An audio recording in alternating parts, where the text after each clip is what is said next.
नमस्कार, Purandar news channel तर्फे आपलं सर्वांचं स्वागत आहे. माननीय संजय जगताप साहेब अतिशय उंचीवर जाऊन पोहोचल्यानंतर एक वेगळ्या ठसा सहकार क्षेत्रामध्ये आपल्याला पाहायला मिळतो.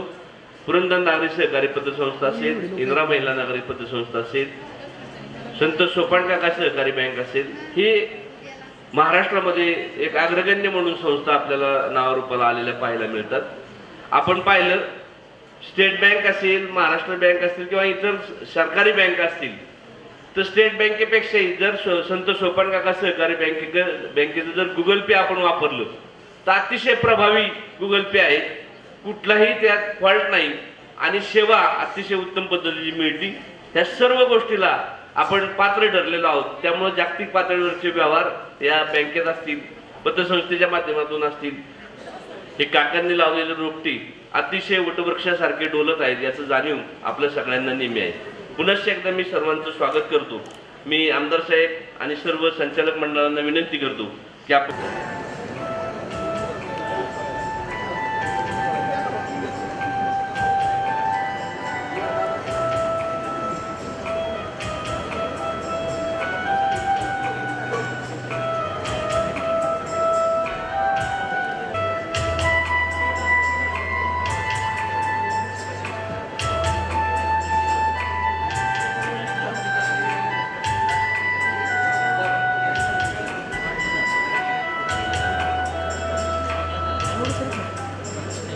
लगा तिकडे उभा होता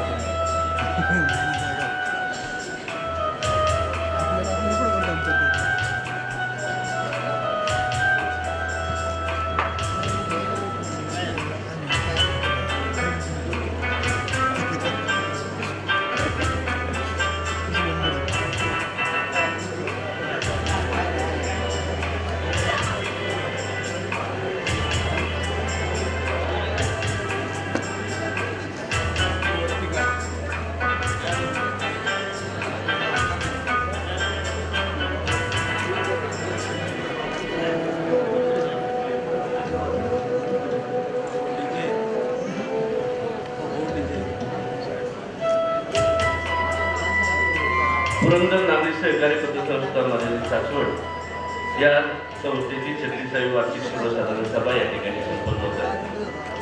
सहकार मंत्री स्वर्गवासी चंद्रकाका जगताप साहेब यांनी अतिशय थोडक्या भांडवलामध्ये ह्या सर्व संस्था सुरू केल्या आणि महाराष्ट्रभर सहकाराचं जाळं निघलं. त्याच्यामुळे अनेक लघुउद्योजक अतिशय मोठ्या ठिकाणी MIDC मध्ये कारखानदारी या सर्व क्षेत्राला अतिशय उजाळा मिळाला आणि पुरंदर तालुक्यात दुष्काळी स्थिती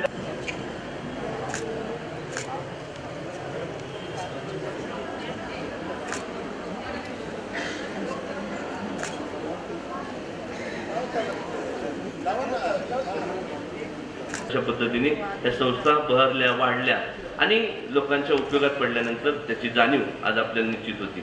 आपण मग अशी पतसंस्था आणि बँक यांच्या वतीने जे सत्कार करणार होते ते सत्कार सुरुवातीलाच घेऊ, म्हणजे नंतर गडबड होणार नाही म्हणून मी आधी विनंती आहे. त्याच्या अगोदर आपण ही पतसंस्था सुरू होण्याआधी या आर्थिक वर्षामध्ये जे ज्ञात अज्ञात शास्त्रज्ञ, लेखक, साहित्यिक किंवा आपले सभासद यापैकी सर्वजण दिवंगत झालेले आहेत, त्यांना 2 मिनिटं उभं राहून आपण श्रद्धांजली अर्पण करायची.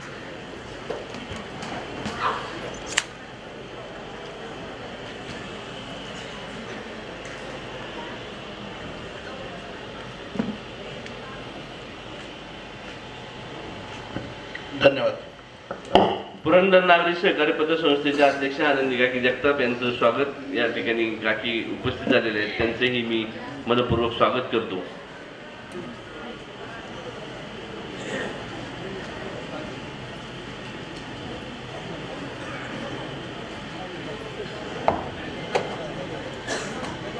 एमनोरा फाउंडेशन तर्फे पुणे जिल्हा नागरी सहकारी पतसंस्थेच्या मार्फत, बँकेच्या मार्फत असोसिएशनचे उत्कृष्ट संचालिका म्हणून त्यांचा सन्मान झालेला आहे. तर त्या सन्मानाचं मी दोन्ही बँक आणि पतसंस्था आपलीच आहे, पण आपण कुणाचा सर म्हणणार, आपलं आपण थांबू, आपण नाही, हे केलं पाहिजे, आपल्या लोकांसाठी गरजेचं आहे. मी राजवर्धीताईंना विनंती करतो की आपण आपल्या सन्मानाचा दोन्ही संस्थेच्या वतीने स्वीकार करावा ही विनंती. मॅडम यावर कैलासवासी मीनाताई देशपांडे पुरस्कारांनी त्या सन्मानित झालेल्या आहेत.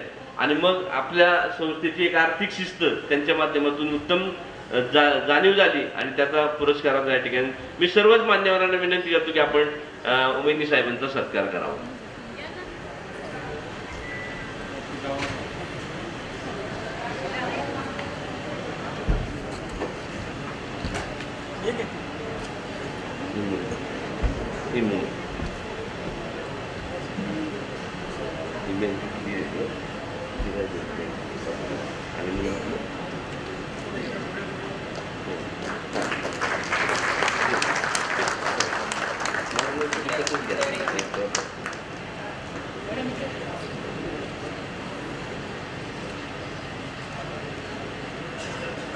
त्याचप्रमाणे दादा थांब या ठिकाणी म्हणजे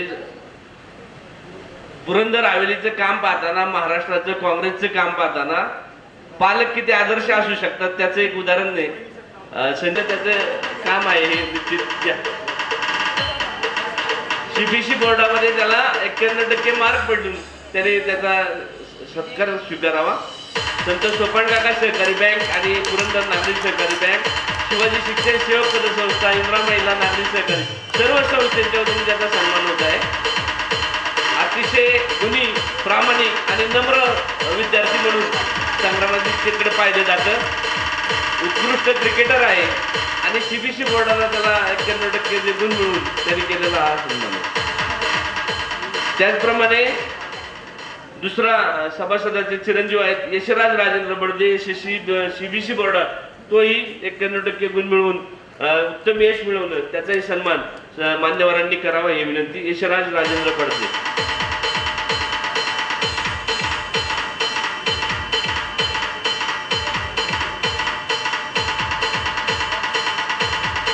राजकीय काम करत असताना, व्यावसायिक क्षेत्रामध्ये काम करत असताना उत्तम पद्धतीचे हे विद्यार्थी आपले यश आणि पालकांचं नाव उज्ज्वल करतात याचा मात्र आपल्या सगळ्यांनाच अभिमान आहे.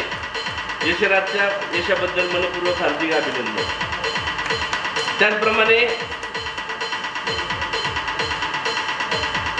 जी भारतामध्ये उत्तम पद्धतीच्या परीक्षा होतात, IAS केडरची परीक्षा 1 नंबरला आपल्याला सगळ्यांना वाटते, पण IAS केडरची परीक्षा 1 नंबरला नसते.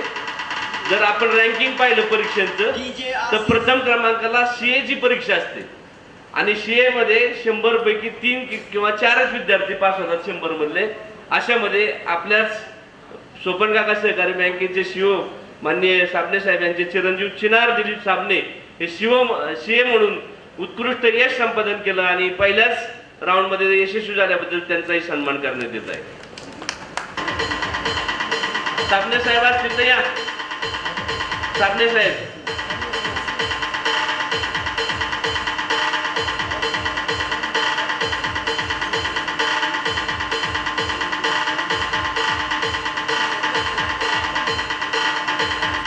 यानंतर दुसरा CA झालेला आपल्या भागातील पुरंदरचा उत्तम विद्यार्थी प्रतीक प्रमोद मारणे यांनी सुद्धा पहिल्याच यशस्वी राऊंड मध्ये यश मिळवून संपादन केलेले आहे. प्रतीकचं या ठिकाणी अभिनंदन करण्यात येत आहे की पालकांसह त्यांनी आपला या ठिकाणी सत्कार स्वीकारायचा आहे. प्रतीक प्रमोद मारणे अतिशय गुणी मुलं आहेत ही दोन्ही, पण त्याचा मोठा भाऊ आर्किटेक्चर आहे आणि वर लक्ष होतं आणि त्या पद्धतीने बुवा मारण्यांनी सुद्धा हे विद्यार्थी घडवण्यासाठी प्रमोद बरोबर अतिशय त्यांना सहकार्य केल्याबद्दल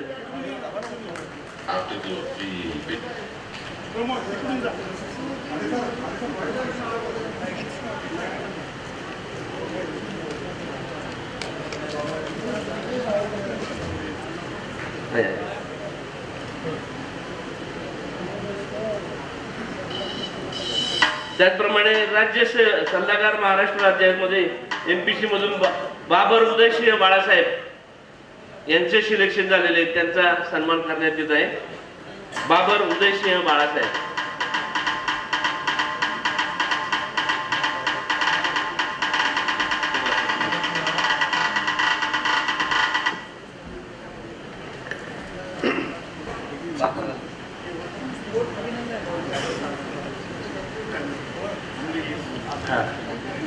आपल्या संस्थेचे आदर्श शिक्षक सागर सर, नंदकुमार सागर यांची कन्या डॉक्टर किशोरी ही BDSमध्ये प्रथम श्रेणीमध्ये उत्तीर्ण झाली आणि तिने खरोखर नावलौकिक कमावलं. त्याबद्दल सरांचं आणि सागर कुटुंबियांचं हार्दिक अभिनंदन. आली आहे कधी या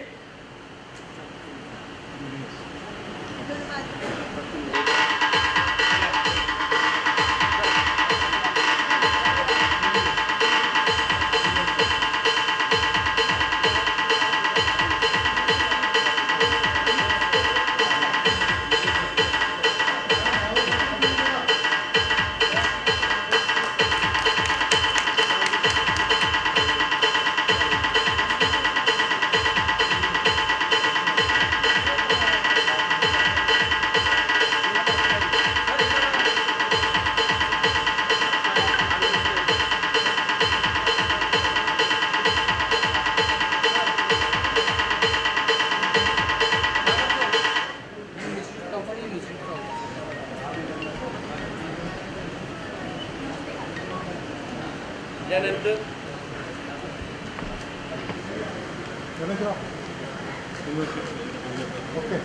संस्थेचे सभासद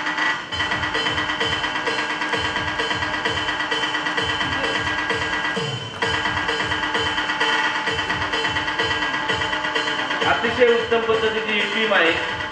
आपल्याला वारसा आहे.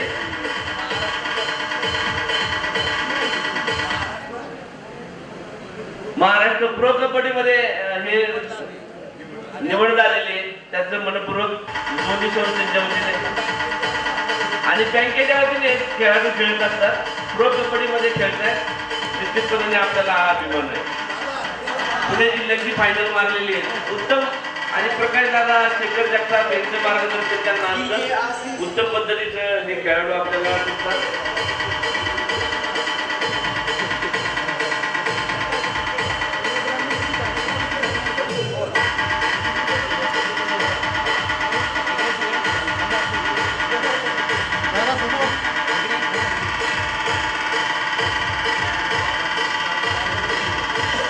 गेली आणि तेच कार्य जयेंद्र शिंदे त्यांचे कुटुंब या ठिकाणी करत आहे.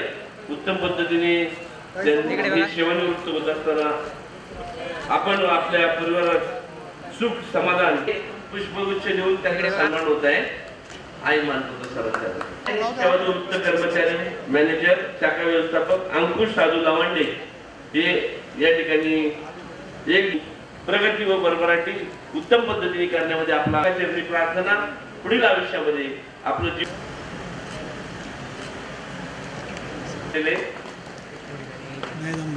जिद्दीने एक छोटा टेम्पो घेतला आणि त्या टेम्पोत जुरंगे उद्योग समूहाची एक भक्कम पायाभरणी केली.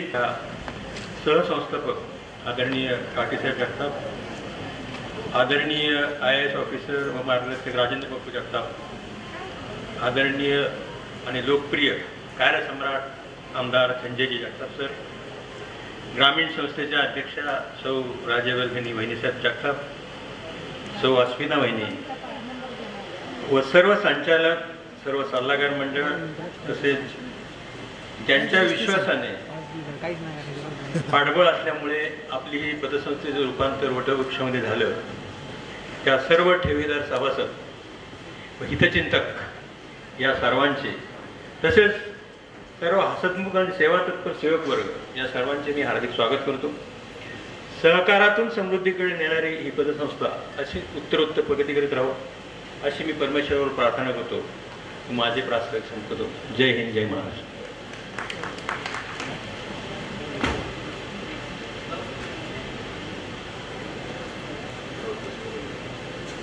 धन्यवाद डॉक्टर साहेब. उत्तम पद्धतीने पतसंस्थेचा असणारा लेखाजोखा आपण या पतसंस्थेच्या वार्षिक सर्वसाधारण सभेमधून पाहणार आहोत. वार्षिक सर्वसाधारण सभेची सभा या ठिकाणी कामकाज संस्थेचे अध्यक्ष आनंदी जगताप, मार्गदर्शक आमदार संजय जगताप साहेब, सर्व संचालक मंडळाच्या वतीने सर्व व्यवस्थापक आणि उरवणे साहेब यांना विनंती करतो की आपण काकींची परवानगी घेऊन सभेला सुरुवात करावी.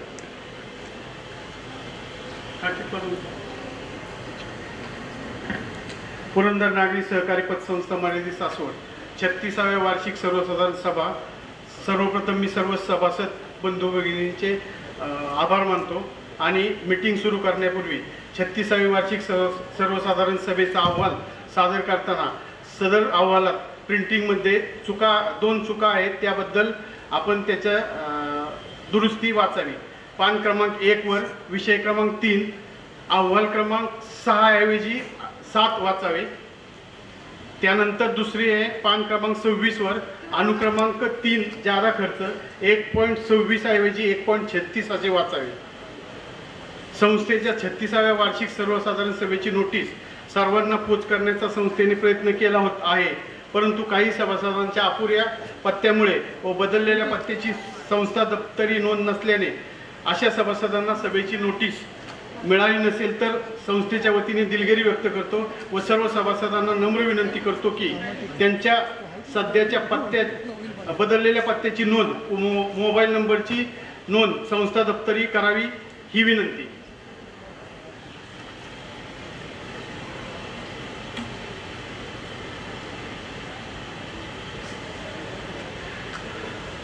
छत्तीसाव्या वार्षिक सर्वसाधारण सभेची सूचनापत्र फक्त सभासदांकरता पुरंदर नागरी सहकारी पतसंस्था मर्यादित सासवड या संस्थेची 36वी वार्षिक सर्वसाधारण सभा रविवार दिनांक 1/9/2024 रोजी दुपारी 3 वाजता माननीय अध्यक्षा श्रीमती आनंदीकाकी चंदूकाका जगताप यांच्या अध्यक्षतेखाली आचार्यात्रे सांस्कृतिक भवन सासवड तालुका पुरंदर जिल्हा पुणे येथे आयोजित केले आहे. तरी सभेस आपण उपस्थित राहावे. सभेपुढील विषय क्रमांक 1 दिनांक 20 मी पहिल्यांदा विषयपत्रिका वाचतो. विषय क्रमांक 1 दिनांक 20/8/2023 रोजी झालेल्या 35व्या वार्षिक सर्वसाधारण सभेचा कार्यवृत्तांत वाचून कायम करणे. विषय क्रमांक 2 सन 2023-24चा वार्षिक अहवाल व दिनांक 31/3/2024 अखेर संपलेल्या आर्थिक वर्षाचे हिशोबी पत्रके नफा तोटा पत्रक ताळेबंद स्वीकृत करून मान्यता देणे. विषय क्रमांक 3 माननीय संचालक मंडळाने शिफारस केलेल्या सन 2023-24च्या नफा वाटणीबाबत घेतलेल्या निर्णयाची माहिती घेऊन त्यास मान्यता देणे. विषय क्रमांक 4 सन 2023-24च्या अंदाजपत्रकापेक्षा जादा झालेल्या खर्चास मान्यता देणे. विषय क्रमांक 5 सन 2024-25च्या या वर्षाकरता माननीय संचालक मंडळाने तयार केलेल्या खर्च उत्पन्नाचे अंदाजपत्रक मंजूर करणे. विषय क्रमांक 6 सन 2023-24च्या वैधानिक लेखापरीक्षण अहवालाची माहिती घेऊन स्वीकारणे व दोष दुरुस्तीस मंजुरी देणे. विषय क्रमांक 7 2024-25 या आर्थिक वर्षाचे वैधानिक लेखापरीक्षण करण्यासाठी माननीय सहकार आयुक्त व निबंधक पुणे यांनी मंजूर केलेल्या तालिकेवरील लेखापरीक्षकाची नेमणूक करणे व लेखापरीक्षण शुल्क ठरविणे आणि आयकर लेखापरीक्षक यांची नेमणूक करणे व त्यांचे मानदंड ठरविणे. विषय क्रमांक 8 माननीय संचालक मंडळ व त्याच्या नातेवाईकांना दिलेल्या कर्जाची महाराष्ट्र सहकारी संस्था अधिनियम 1960 चे कलम 75(2) नुसार माहिती घेणे. विषय क्रमांक 9 सन 2023-24 मध्ये एक रकमी परतफेड योजनेत बंद झालेल्या प्रकरणाची माहिती घेणे. विषय क्रमांक 10 शासनाने 24/4/2024 अधिसूचनेद्वारे सभासदांच्या वैयक्तिक भागधारण मर्यादा वाढवण्याबाबत पोटनियम दुरुस्ती करण्याबाबत. विषय क्रमांक 11 सेवक आकृतीबंध व नेमणुकीस मान्यता देणे. विषय क्रमांक 12 36व्या वार्षिक सर्वसाधारण सभेतील सभासदांची अनुपस्थिती समापित करणे. विषय क्रमांक 13 माननीय अध्यक्ष साहेब यांच्या परवानगीने ॲन्युअलचे विषय विचार करणे.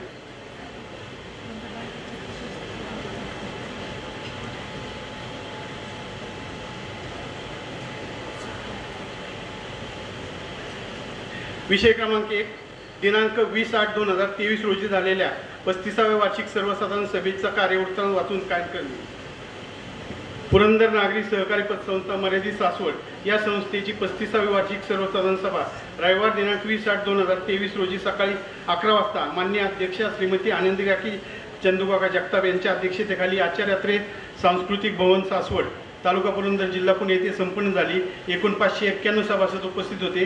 सभेच्या सुरुवातीला अहवाल सालामध्ये भारतातील जे ज्ञात अज्ञात थोर नेते, संशोधक, शास्त्रज्ञ, तंत्रज्ञ, लेखक, साहित्यिक, कलावंत, जवान, शिक्षणतज्ञ, देशभक्त, कवी, सामाजिक कार्यकर्ते, सभासद, ठेवीदार, इशाळवाडी रायगड येथील दुर्घटनेत हितचिंतक व सेवक दिवंगत झाले त्यांना नम्रतापूर्वक भावपूर्ण श्रद्धांजली.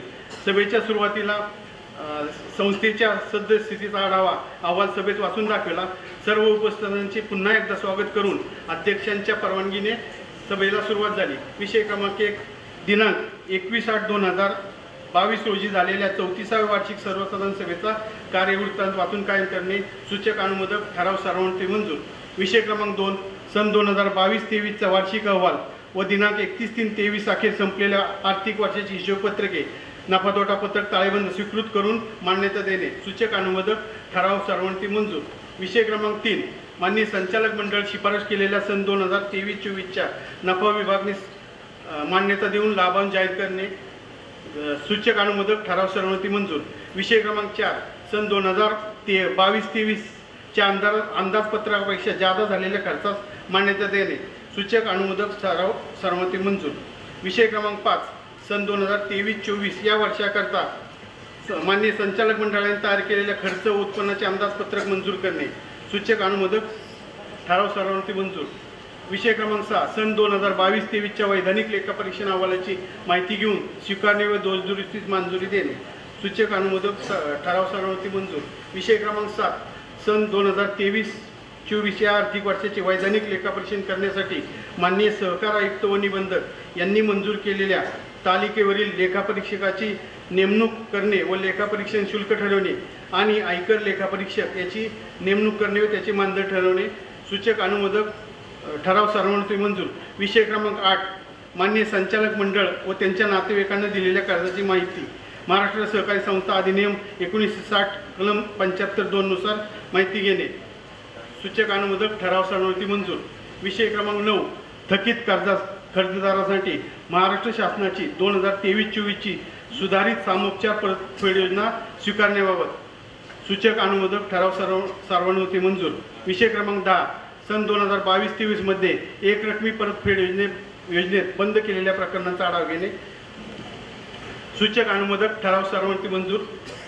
विषय क्रमांक 11 35व्या वार्षिक सर्वसाधारण सभेतील सभासदांची अनुपस्थिती समापित करणे. सूचक अनुमोदक ठराव सर्वानुमते मंजूर. विषय क्रमांक 1 वाचून झालेला आहे, मंजूर आहे.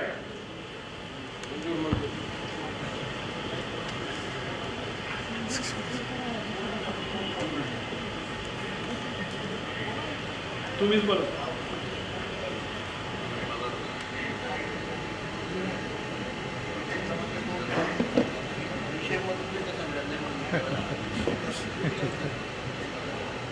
विषय क्रमांक 1 मंजूर आहे सगळ्यांना. आपल्याकडे असलेला अहवाल क्रमांक 10 ते 13 यावर विस्तृत दिलेला आहे.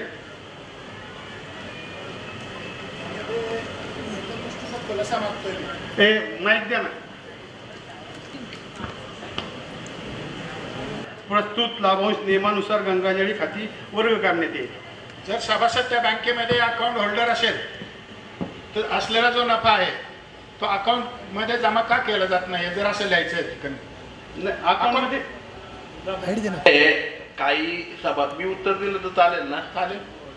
काही सभासद आपले आहेत ना, त्यांचे सेव्हिंग अकाउंट रक्कम जमा करता येते, त्यानंतर तो आहे ना राखीव निधीमध्ये जमा केला जातो, म्हणजे गंगाजळीला.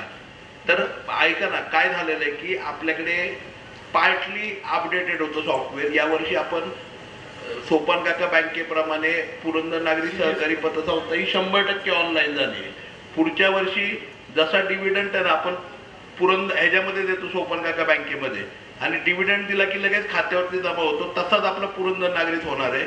आता अशी अडचण आहे. ह्याच्यामध्ये दुसरी अडचण अशी आहे की काही सभासद आपली पुरंदर नागरी 1987-88ला सुरू झाली.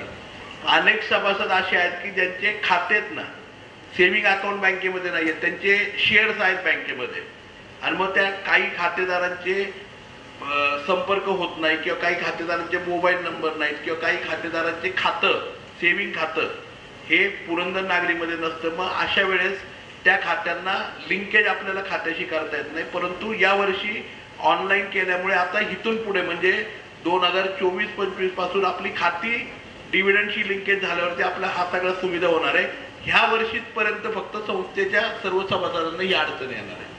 जर खात्यामध्ये जमा झालेली नसेल तर त्याविषयी काय तरतूद केलेली आहे? जर खात्यामध्ये जमा झाली नसतील, काय झालंय 20-21 पर्यंत जे आहेत आपण जास्तीत जास्त 3 वर्ष पेंडिंग ठेवू शकतो. 3 वर्षानंतर ते संस्थेच्या गंगाजळी म्हणजे आपला जो रिझर्व्ह फंड आहे संस्थेचा त्याच्यामध्ये ते रक्कम जमा होऊन जाते, मग तुम्ही क्लेम नाही करू शकत. आमचं म्हणणं आहे की जर त्या ठिकाणी हा सभासद आउटसाईड असेल आणि तुमच्याकडे कॉन्टॅक्टमध्येच येत नसेल आणि असं त्याचं खातं असेल तर तुम्ही ते काय गंगाजळीला जमा करणार आहात का? हो, गंगाजळी जमा होतं ते. आउट ऑफ स्टेट जर असेल तर त्या पर्याय नाही ना, त्याच्याजवळ अकाउंटिंग आहे, तुमच्याकडे अकाउंट होल्डर आहे, माझ्यावर त्याच्या अकाउंटमध्ये का जमा केला जात नाही?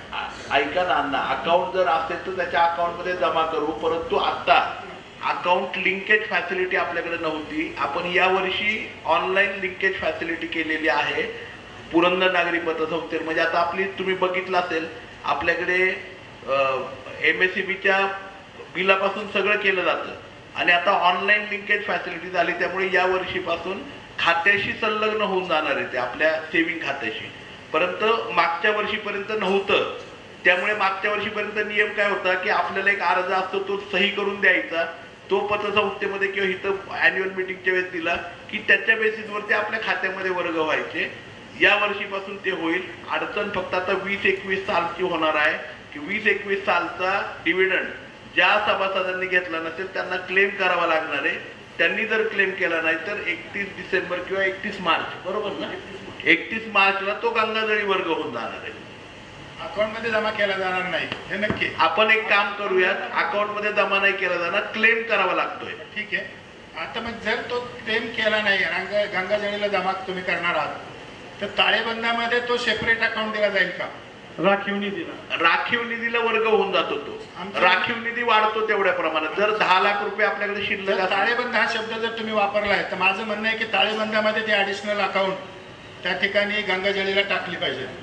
रिझर्व्ह फंडच्या हेडला ते जमा होऊन जातात. त्यामुळे ऍडिशनल अकाउंट म्हणण्यापेक्षा जर रिझर्व्ह फंड आपलं 10 मला वाटतं किती आता रिझर्व्ह फंड 12 कोटी ना, 12 कोटीमध्ये ते ऍडिशनल वाढून जाणार रक्कम.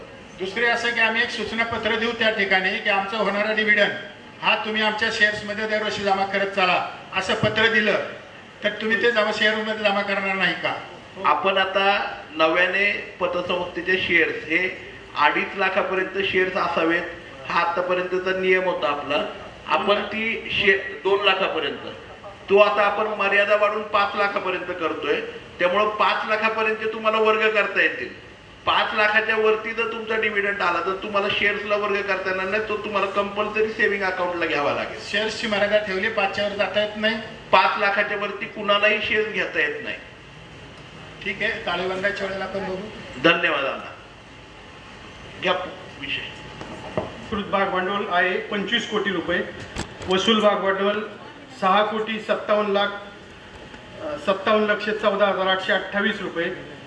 राखीव निधी व इतर निधी 12,07,90,801 रुपये. ठेवी व इतर खाती 313,10,13,232 रुपये. ठेव तारण कर्ज 28,32,742 रुपये. थकीत व्याज तरतूद 2,13,69,038 रुपये. शाखा जुळवणी 70,35,845 रुपये. 84,502 रुपये. देणे व्याज 50,59,772 रुपये. इतर देणी तरतूद 1,23,92,191 रुपये. नफा 91,13,503 रुपये.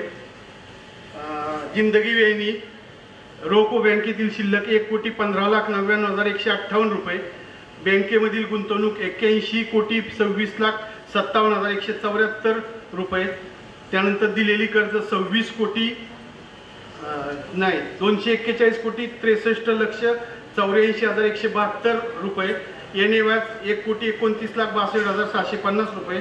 शाखा जमा खर्च 70,35,84,502 रुपये. इतर येणी व वसुली बिलं 7,09,38,365 रुपये. स्थावर मालमत्ता 4,45,43,851 रुपये 891 रुपये. नफा व तोटा खर्चाची बाजू आहे. ठेवी व घेतलेल्या कर्जाला दिलेले व्याज 33,88,15,478 रुपये.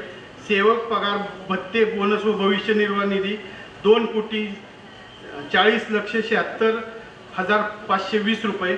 त्यानंतर वकील व कन्सल्टंट फी 12,40,000 रुपये. विनंती आहे सगळ्यांना, पान क्रमांक 10, पान क्रमांक 11, 12-13, पान क्रमांक 12 पान पुढे आपण परिशिष्ट दिलेले शेड्यूल नंबर, त्या शेड्यूल प्रमाणे टोटल डिटेल खर्चाची किंवा त्या रिझर्व्ह फंडची ह्या सगळ्या इतर निधीची ही त्या ठिकाणी दिलेली आहे. ते परिशिष्ट मध्ये म्हणजे आपण वाचताना अहवाल वाचू शकतो. पोस्टेज आणि टेलिफोन किंवा भाडे, वीज, कर, विमा एकूण खर्च 2,71,000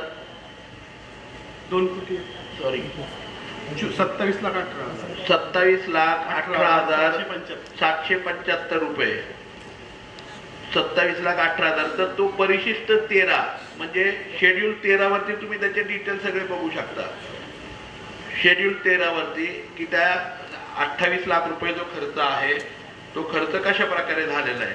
शेड्यूल 13 आहे 20 पानावरती. त्याच्यामध्ये भाडं आपण एकूण आता संस्थेने किती दिलंय, टॅक्स किती पेड केलाय, त्यानंतर इन्शुरन्सला विमा कंपनीला किती पैसे दिलेत, इलेक्ट्रिसिटी बिल आपल्या सगळ्या शाखांचं मिळून किती झालंय, असा एकूण खर्च आपला किती झालेला आहे.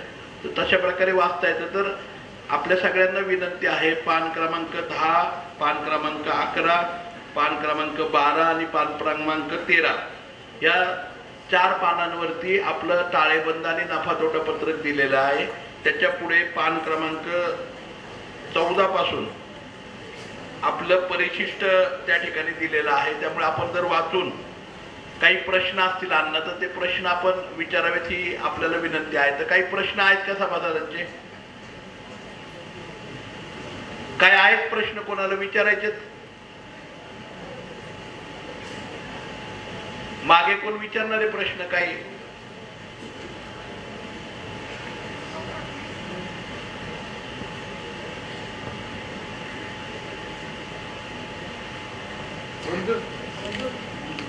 मागच्या वर्षी आपल्या संस्थेचं प्रॉफिट हे 95,78,972 होतं. यावर्षी पुरंदर नागरी सहकारी पतसंस्थेचं 31/3/2024 ला जे निव्वळ नफा आहे हा 99,13,254 एवढा झालेला आहे. मंजूर आहे सर्वांना? विषय क्रमांक 3. विषय क्रमांक 3. माननीय संचालक मंडळाने शिफारस केलेल्या सन 2023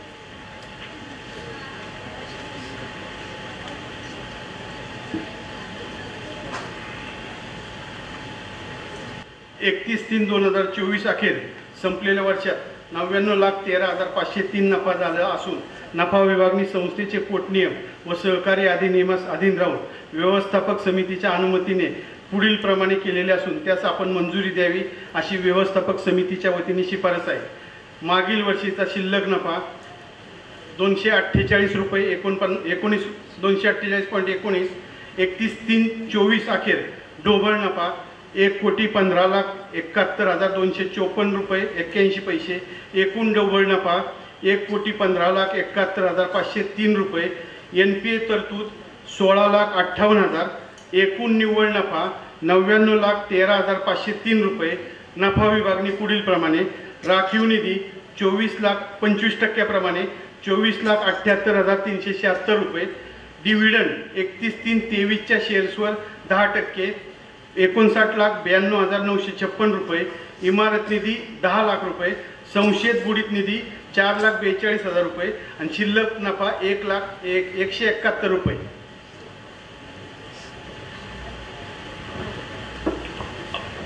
पान क्रमांक कृष्णा शेट्टी आणि सर्व संचालक मंडळाने त्या ठिकाणी आपल्या सगळ्यांच्या समोर बँकेचा जो 99,13,503 रुपये नफा आहे त्याची विभागणी करताना 25% निधी हा राखीव निधीला वर्ग करावा. बँकेच्या एकूण शेअर्सच्या रकमेवरती 10% डिव्हिडंड तो साधारणतः 59,92,956 रुपये एवढा 10% डिव्हिडंड सभासदांना द्यावा. 10 लाख रुपये हे इमारत बांधकामासाठी त्या ठिकाणी वर्ग करावेत आणि संशयित बुडीत निधीला 4,42,000 रुपये वर्ग करावेत आणि त्यानंतर नफा हा 1,171 रुपये शिल्लक राहील. तर आपल्या सगळ्यांना मान्यता आहे का 10% डिव्हिडंडला? काही प्रश्न असतील तर कोणी विचारू शकता. मान्यता आहे सगळ्यांना 10% डिव्हिडंडला? अण्णा ठीक आहे. आपण 10 लाख रुपये इमारत निधीला वर्ग केलेत, कारण आपल्याला सर्वांना कल्पना असेल कैलासवासी चंदूकाका जगतापांनी अतिशय प्राईम लोकेशनला संस्थेची जागा जेजुरीला घेतलेली आहे. त्या जागेचं यावर्षी आपण इमारतीचं बांधकाम पूर्ण करतोय. त्यासाठी आपण इमारत निधीला रक्कम वर्ग केलेली. आपल्या संस्थेची स्वतःची इमारत जेजुरीमध्ये त्या ठिकाणी होतीये आणि त्या इमारतीचं कामकाज यावर्षी संचालक मंडळ आणि चेअरमन व्हाईस चेअरमन सुरू करणार आहेत. तरी आपल्या सगळ्यांचे खूप मनापासून आभार आहेत. विषय क्रमांक 4. विषय क्रमांक 4 पान क्रमांक 26 वर अंदाजपत्रकापेक्षा जादा झालेल्या खर्चाचा तपशील दिलेला आहे. ठेवीवरील व्याज अंदाजपत्रकातील तरतुदांती 2864.16 झालेला खर्च आहे ते 388.15. जादा खर्च 523.19 झालेला आहे. अहवाल सालात ठेवीमध्ये भरीव वाढ झाल्यामुळे तो खर्च जादा झालेला आहे. साधील खर्च 5.13 झालेला खर्च 5.71. जादा झालेला खर्च 0.58.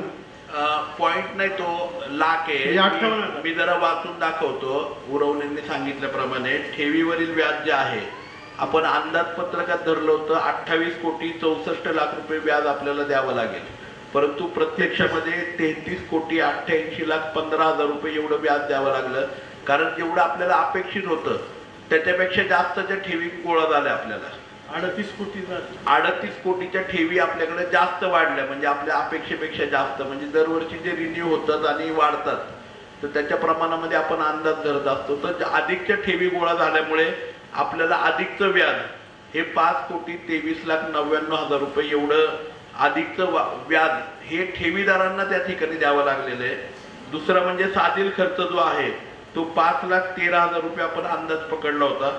तो त्याच्याऐवजी आपला साधील खर्च जो आहे तो 5,71,000 रुपये झाला.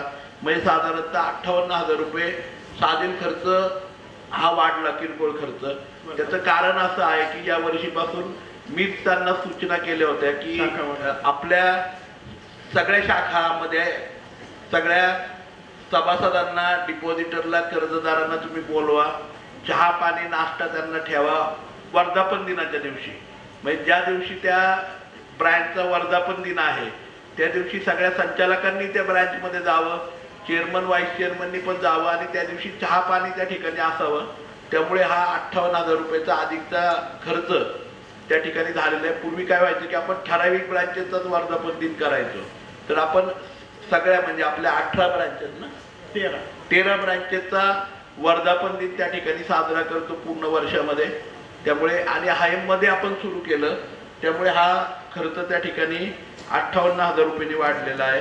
दुसरं म्हणजे टेलिफोन खर्च, SMS charges, core banking, internet charges 4,75,000 रुपये आपण अंदाजे धरला होता.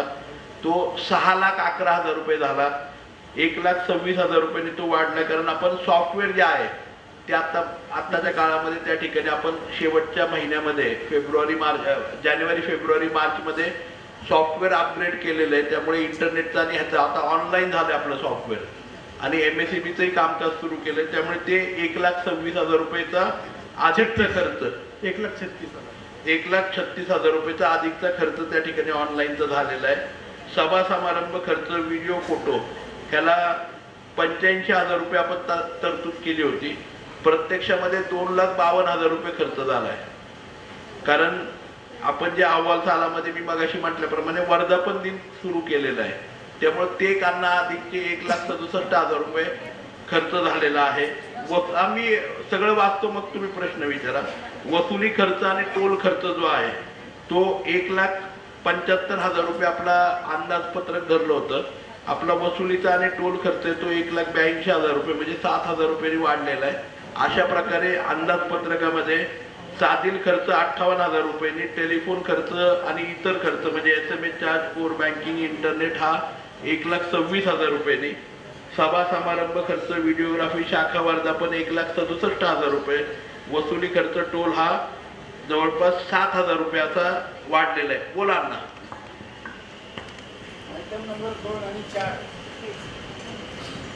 या ठिकाणी जे आता 2 नंबर साधील खर्च म्हटलंय, 4 नंबर म्हटलंय सभा समारंभ खर्च व्हिडिओ आणि शाखा वर्धापन दिन. 2 नंबरमध्ये साधील खर्चामध्ये फक्त शाखा वर्धापन दिनाचा खर्च म्हटलंय आणि 4 नंबरमध्ये परत म्हटलंय की शाखा वर्धापन दिन खर्च. ते 58,58,000 आणि 1,67,000 यातला डिफरन्शिएट करा का 167 मधलेच 58 तिथे घेतले गेले.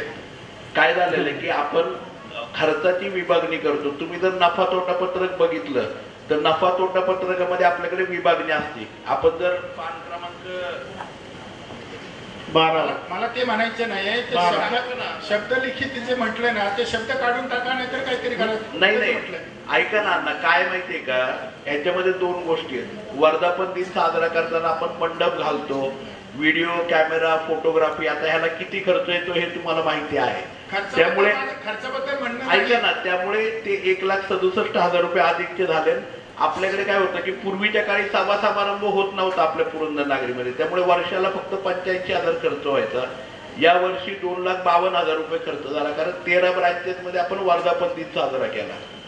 दुसरी गोष्ट, त्यामुळे 1,67,000 रुपये वाढले. दुसरी गोष्ट, साधील खर्चामध्ये ना म्हणजे चहा पाणी नाश्ता ह्या सगळ्या गोष्टी त्याच्यामध्ये येतात. न्यूजपेपर म्हणजे इतर जे आपण पेपर मागवतो किंवा काय आहे पॅम्पलेट छापतो, तर त्याच्यामध्ये काय झालं की हे खर्च वाढल्यामुळे साधील खर्च हा 58,000 रुपयांनी वाढला आणि आपला जो साधील खर्चासाठी 5,13,000 रुपये असतं ते 5,71,000 रुपये साधील खर्च वाढला. साधील खर्च मान्य आहे आणि हा जो सभा दुसरा शाखा वर्धापन तेही मान्य आहे, पण साधील खर्चामध्ये तुम्ही शाखा वर्धापन म्हटलंय तो एक तर शब्द काढून टाका, नाहीतर 4 नंबरमध्ये जे म्हटलंय की शाखा वर्धापन खर्च तिथला तरी शब्द काढून टाका. दोन्हीपैकी कुठलाही एक काढून टाका. रकमेबद्दल मला काही म्हणायचं नाहीये. अण्णा ऐका ना, दोन्हीकडे ना खर्च वाढलाय तो शाखा वर्धापन दिनामुळे वाढलाय, कारण ही ऍडिशनल ऍक्टिव्हिटी सुरू केली आपण. यापूर्वी आपण वर्धापन दिन साजरा करत नव्हतो, फक्त साधील खर्चामध्ये आपण फक्त संस्थेचा वर्धापन दिन साजरा करायचो. आता काय झालं, प्रत्येक शाखेचा तो वर्धापन दिन साजरा करतो. शाखा शब्द टाका. वर्धापन दिन जे म्हटलं दोन्ही शाखा वर्धापन दिन असा त्याच्यामध्ये बदल करावा. ठीक आहे अण्णा, एका ठिकाणी कुठेतरी दोन्ही ठिकाणी एकच शब्द नकोय. बर, शाखा वर्धापन दिन करूयात. अजून काही प्रश्न आहे का कोणाचा? विचारायचंय कोणाला काही प्रश्न? नमस्कार. विषय क्रमांक मंडळाने तयार केलेले खर्च व उत्पन्नाचे अंदाजपत्रक मंजूर करणे. पान क्रमांक 25.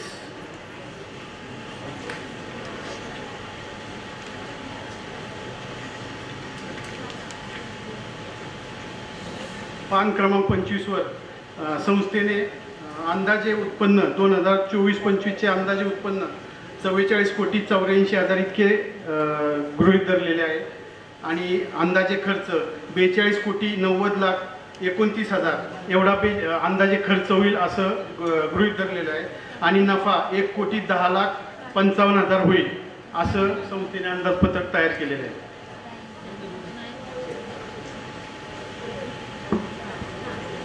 पान क्रमांक 25 वरती आहे हे अंदाजपत्रक या वर्षीचं.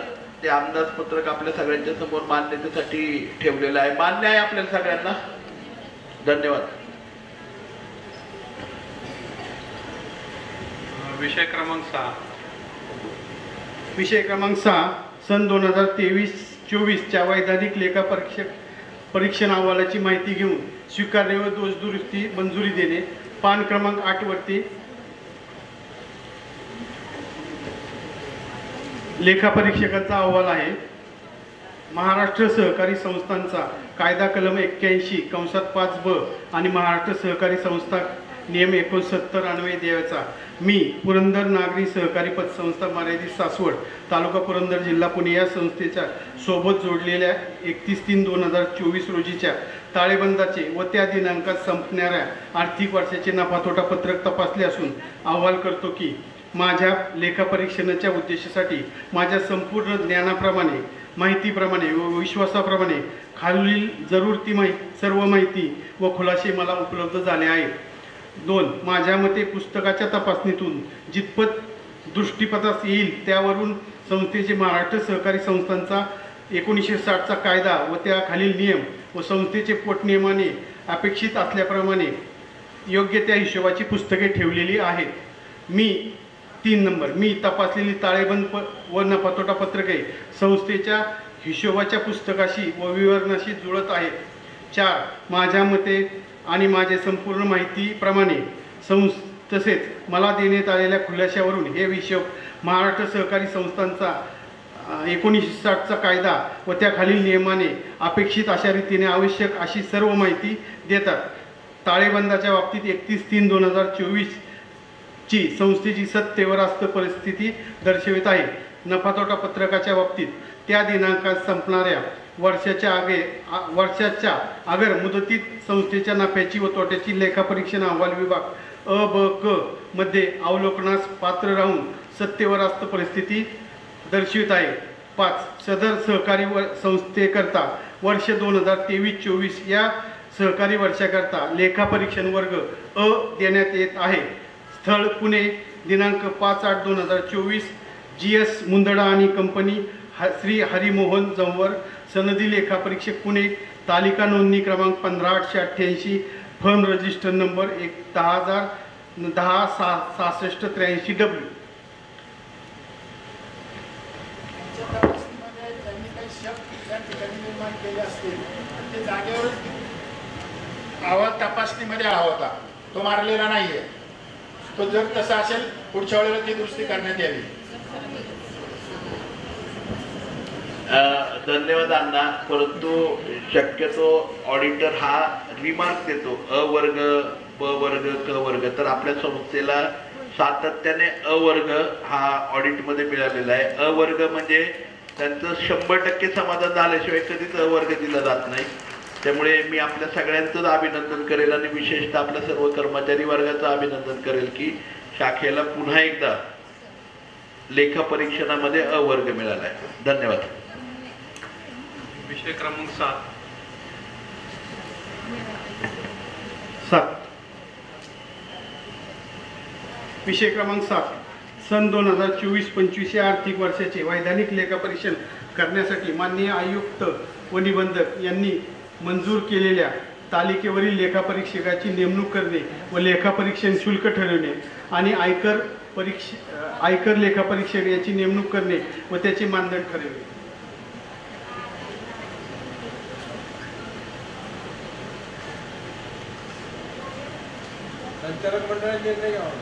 आपल्याकडे 4 अर्ज आलेले आहेत. शासनाकडून पॅनल दिला जातो का? हो, पॅनलवरील तालिकेवरील म्हणले ना, शासनाच्या तालिकेवरील त्यांचे 4 अर्ज आपल्याकडे प्राप्त झालेले आहेत. तसा उल्लेख करून घ्या याच्यामध्ये परत. लिहिलंय ना, वाचलं ना मी, वाचलं ना, हो का ना. लेख तालिकेवरील मंजूर केलेल्या तालिकेवरील सहकार आयुक्त व निबंधक पुणे यांनी मंजूर केलेल्या तालिकेवरील लेखापरीक्षकाची. ठीक आहे, शब्द माघारी घेतो. 4 अर्ज संचालक मंडळाला दिलेलं आपण.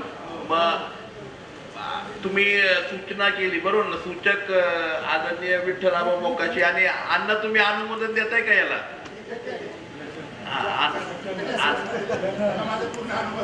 धन्यवाद. विषय क्रमांक 8. विषय क्रमांक 8, माननीय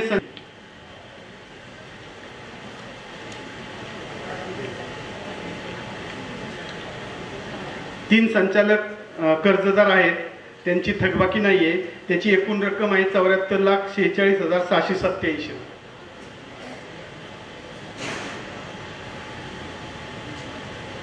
हे सगळं कर्ज हे तारण आहे, विनातारण कर्ज आपण देत नाही.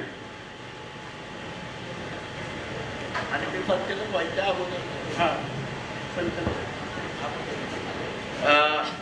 आता जे 3 संचालक आहेत त्यांचं कर्ज 74,46,687 रुपये आहे आणि ते कर्ज ते रेग्युलर कर्ज आहे, कुठेही थकबाकी नाहीये आणि ते संचालक व्हायच्या अगोदरचं कर्ज आहे, त्यामुळे ते रेग्युलर चालू आहे. नवीन संचालकांना आपण कर्ज देत नाही, परंतु संचालक मंडळामध्ये ते संचालक असल्यामुळे म्हणजे त्याची निवड झाली संचालक मंडळामध्ये कर्जदार सभासद म्हणून, त्यामुळे त्यांचं ते कर्ज चालू आहे. काही प्रश्न आहेत का याच्यावर अण्णा? धन्यवाद.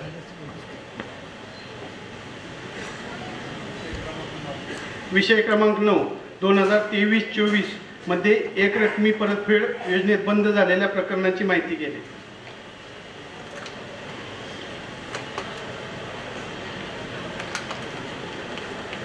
एकूण 38 प्रकरणांना मंजुरी मिळाली होती. 2,35,86,000 मुद्दल वसूल झालेला आहे. 1,92,61,588 व्याज वसूल झालेलं आहे. 4,28,47,588 इतकं 38 प्रकरणात वसूल झालेलं आहे. एक रकमी परतफेडीमध्ये 2,35,86,000 मुद्दल, 1,92,61,588 व्याज. यामध्ये नफा वाटप ज्या वेळेला दिलंय 1,76,00,000. नफा वाटपामध्ये जो लाभांश दिलाय त्यामध्ये 4,42,00,000 काही ते संशयित कर्ज म्हटलंय. तर अशा परिस्थितीमध्ये जे कशा पद्धतीनं ते बुडीत मान्य केलं त्याच्याविषयीचा खुलासा करण्यात येईल का? बुडीत मान्य केलं जात नाही आपल्याकडे अण्णा. तरतूद एनपीए साठी तरतूद केलेली. ही तरतूद का करावी लागते? तेवढं कर्ज थकबाकीत आहे तर त्या थकबाकीमध्ये आपल्याला प्रॉफिट मधनं तरतूद करावी लागते, आपल्या नफ्यामधनं, म्हणून साठी ती तरतूद केलेली आहे. आणि आता आपल्याकडे आपल्या बँकेने मागच्या पूर्ण वर्षामध्ये 38 खाती ही ओटीएस मध्ये घेतलेली आहेत. म्हणजे वन टाइम सेटलमेंट मध्ये रिझर्व्ह बँके आपलं सहकार खात्याच्या नियमांप्रमाणे, आपल्या पतसंस्थेला सहकार खात्याचा नियम असतो, त्या नियमांप्रमाणे 38 खात्यांना आपण सूट देऊन वन टाइम सेटलमेंट मध्ये ती खाती केलेली आहेत रिझर्व्ह बँकेच्या नियमाप्रमाणे. त्याच्यामध्ये 2,35,00,000 रुपये मुद्दल आणि 1,92,00,000 रुपये व्याज हे त्या खात्यांचं जमा झालेलं आहे. आणि ओटीएसच्या नियमांप्रमाणे 4,28,47,000 4,28,47,000 रुपये एवढं मुद्दल आणि व्याज त्या खात्यांचं जमा झालेलं आहे. आणि 1,76,00,000 ना, 1,76,00,000 जे अनक्लेम्ड इन्कम होता, म्हणजे आपण बुक्स मध्ये घेतला नव्हता इंटरेस्ट, तो इंटरेस्ट आपल्याला सहकार खात्याच्या नियमांप्रमाणे सोडून द्यावा लागला. आणि 4,28,00,000 रुपये हे 38 खात्यांच्या ओटीएस मधनं आपल्याला रक्कम जमा झाली संस्थेला. नफा पत्रकामध्ये डायरेक्ट वाजवट 4,42,000 दाखवली आहे. आणि त्या ठिकाणी म्हटलंय त्या ठिकाणी की हा जो बुडीत निधी आहे संशयित कंसामध्ये तरतूद म्हणा, कारण डायरेक्ट वाजवट केलेली आहे तुम्ही तिथे. संशयित बुडीत निधी हा रिझर्वला जातो. जसा आपण 25% रिझर्वला ठेवतो ना, तसं संशयित बुडीत निधी हा रिझर्वला ठेवला जातो. हा रिझर्वला का ठेवला जातो? उद्या जर ते 4 कोटीचे नाही आले नाही, ते पैसे जर आले नाही तर कुठल्याही डिपॉझिटरला किंवा कुठल्याही संस्थेला तोशीष लागली नाही पाहिजे. त्यामुळे आपण काय करतो, जे संशयित बुडीत कर्ज आहे त्या बुडीत कर्जाच्या अकाउंटमध्ये रिझर्व पैसे ठेवतो, जेणेकरून आपल्या संस्थेच्या कुठल्याही डिपॉझिटरला कुणालाही त्रास झाला नाही पाहिजे. त्यासाठी काय करतो की जेवढं आपल्याकडे थकीत, म्हणजे आपल्याला वाटतं की हे कर्ज वसूल व्हायला आपल्याला त्रास होणार आहे, त्याच्या अगेन्स्टमध्ये एनपीएची तरतूद करून आपण तेवढे पैसे रिझर्व ठेवतो. ते पैसे कुठेही जात नाही, आपल्या रिझर्वला आहेत ते पैसे. पण आमच्या लाभांशावरती त्याचा परिणाम होतो ना अण्णा. लाभांश आपण 10% देतो. आपला संशयित बुडी हा सुद्धा आपला रिझर्वच आहे.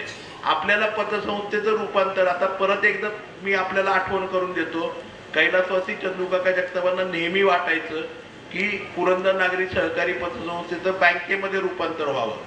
आज तुम्ही बघितलं असेल, आपण शेअर्सची रक्कम बँकेची ही आज 2 लाखांवरनं 5 लाखांवरती करतोय. म्हणजे आज त्याचा पोट नियमांमध्ये बदल बरेचसे करतोय. हे का करतोय? कारण आपली संस्था ही जवळपास 3.5 कोटींवरती आता आहे. स्वतःचं संस्थेचं भागभांडवल बघितलं तर 6 कोटी रुपये आहे.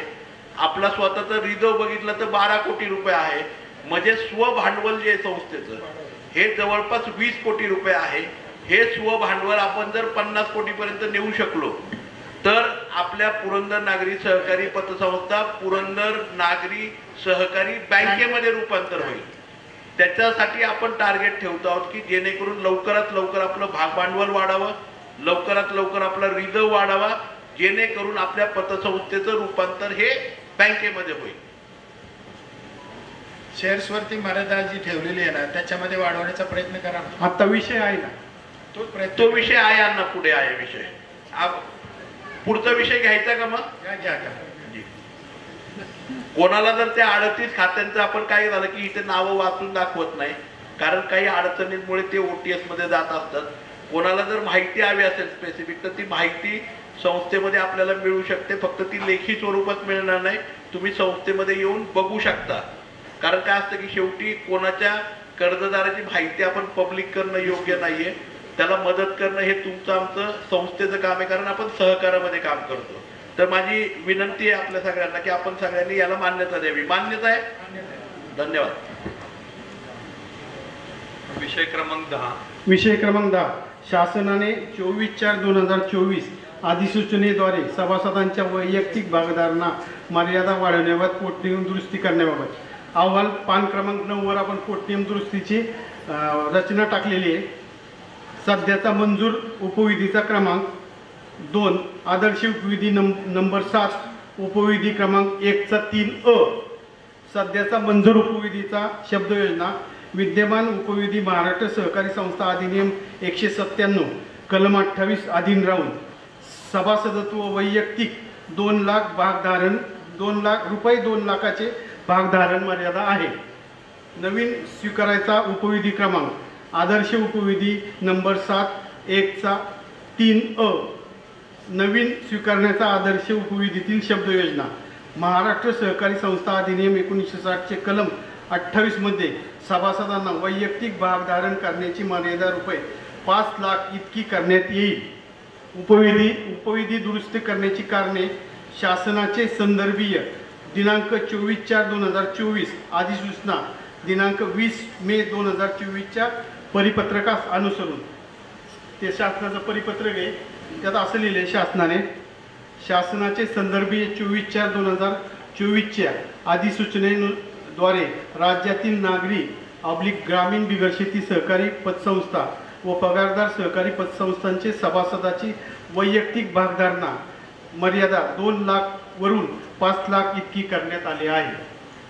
त्यासाठी आपण उपविधी दुरुस्ती केलेली मंजूर का? मान्य आहे सर्वांना? इतर सहकारामध्ये त्या ठिकाणी 15 पर्यंत केलेले आहे. या ठिकाणी जर जास्त केली तर आपलं निधी वाढणार आहे, बँकेत रूपांतर होईल. त्याविषयी चर्चा घ्या. अण्णा, आपली सहकारी बँक आहे, 5 लाखाची मर्यादा आपण जास्तीत जास्त केलेली आहे. उद्या आहे ना अण्णा तुमच्यासारखं कोणतरी व्यक्तीला सगळे शेअर्स गेलं आणि उद्या म्हणेल मी मालक आहे आता पुरंदर नागरिक. तसं झालं नाही पाहिजे. ते प्रत्येकाला सभासद आणि शेअर्सचा हक्क मिळाला पाहिजे, कारण आपण सहकारामध्ये काम करतो. त्यामुळे आपल्या संस्थेमध्ये 1,000 रुपयाच्या सभासदापासून कमीत कमी 1,000 रुपयाचा सभासद आहे आणि जास्तीत जास्त आता 2 लाखाच्या ऐवजी आपण 5 लाखापर्यंत, म्हणजे ज्याला जो गुंतू शकतो तो 5 लाख रुपये सुद्धा गुंतू शकतो. ज्याला सभासद व्हायचे सर्वसामान्य माणसाला तो 1,000 रुपये सुद्धा गुंतू शकतो. हे मान्य आहे. मला वाटलं सरसकट 5 लाख करायचं काय? नाही, सरसकट 5 लाख नाही. आपल्याला मर्यादा म्हणजे आता अधिक समजा मी 2 लाखाचे शेअर्स आहेत, आता मी 5 लाखापर्यंत गुंतू शकतो, कारण 10% डिव्हिडंड मिळतोय. 10% व्याज मला कुठंच मिळत नाही डिपॉझिट मध्ये. पण पुरंदर नागरी दरवर्षी 10% हे देते, डिव्हिडंड देते. तर मग मी काय करेल, मी 1 लाख म्हणजे डिपॉझिट ठेवायच्या ऐवजी शेअर्स मध्ये 3 लाख रुपये गुंतवेल. मला दरवर्षी 30,000 रुपये डिव्हिडंड मधनं मिळणार आहेत. मान्य सर्वांना? धन्यवाद. विषय क्रमांक 11. विषय क्रमांक 11. सेवक आकृतीबंध व नेमणुकीस मान्यता देणे. पुरंदर नागरी सहकारी पतसंस्था या संस्थेचा सेवक आकृतीबंध निश्चित करण्यावरचा प्रस्ताव विचारधीन होता. तसेच पतसंस्थेमध्ये आधुनिक बँकिंग क्षेत्राच्या दृष्टिकोनातून कोअर बँकिंग सेवा प्रणालीची अंमलबजावणी नोव्हेंबर 2000 पासून करण्यात आलेली आहे. सहकार विभागाचे मार्गदर्शक तत्वानुसार संस्थेकरता आवश्यक सेवक ही प्रतिसेवक व्यवसाय नफा सेवक खर्चाचे प्रमाण यावर अवलंबून असतात. तरी प्रतिसेवक संस्थेने किती व्यवसाय करायचा यावर संस्थेच्या शाखांचे सेवक ठरलेले आहेत. प्रामुख्याने मुख्य कचेरी व शाखा येथील दैनंदिन कामकाजाचा विचार करून सुधारित आकृतीबंध निश्चित करण्यात आलेला आहे.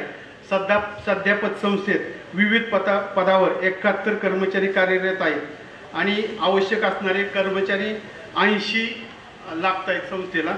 वरिष्ठ अधिकारी 2, कनिष्ठ अधिकारी 20, लिपिक वर्गीय कर्मचारी 43, आपल्याला शिपाई व वाहनचालक 15. पुरंदर नागरी सहकारी पतसंस्थेला बँकिंगकडे जाण्यासाठी आपण बँकेच्या प्रमाणेच पुरंदर नागरी सहकारी पतसंस्थेचा सुद्धा आकृतीबंध म्हणजे प्रत्येक ब्रँच मंजूर झाल्यानंतर त्या ब्रँचचा जेवढा व्यवसाय आहे त्याप्रमाणे तिथे कर्मचारी ठेवले जातील. मग त्याच्यामध्ये बदल कोणी करू शकणार नाही की उद्या मला जर वाटलं की वाघापूर ब्रँचला 4 हे ठेवायचे, क्लर्क ठेवायचे आणि 2 शिपाई ठेवायचे.